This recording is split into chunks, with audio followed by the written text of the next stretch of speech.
Une autre question que j'aimerais vous poser, Monsieur le ministre.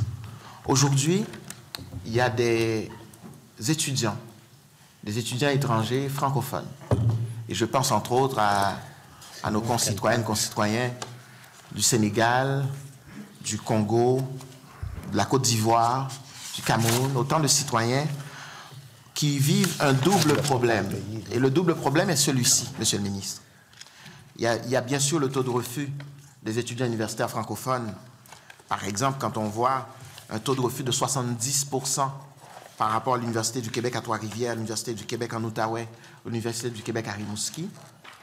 Mais il y a cet enjeu-là.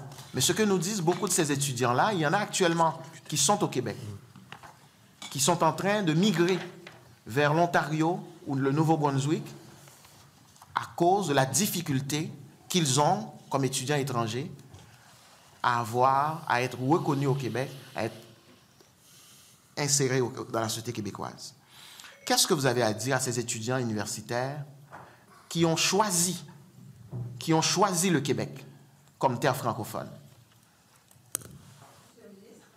Leur dire que, en ce qui concerne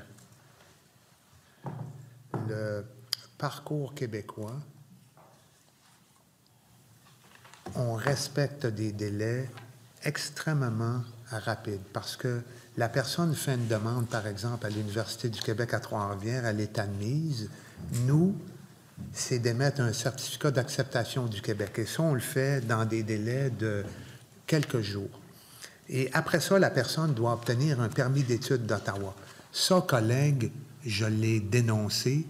Il y a des taux de refus tout à fait intolérables et inacceptables pour les étudiants internationaux qui proviennent de pays francophones.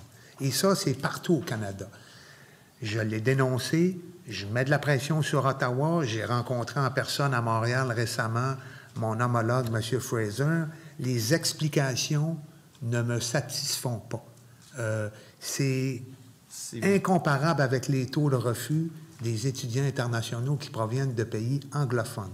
Donc, je suis en train de m'assurer de bien identifier les causes et de remédier à ça. C'est 79% de taux de refus à l'UQTR, en Outaouais, 73%, à Rimouski, 71%.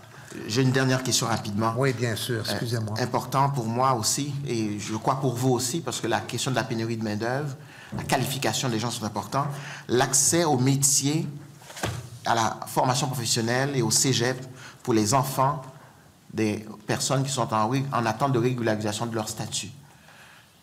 Dans beaucoup de cas, Monsieur le ministre, ce sont des personnes qui vont rester au Québec. Nous avons à gagner comme société, à nous assurer que les enfants de ces personnes-là puissent avoir accès à une formation professionnelle et au métier.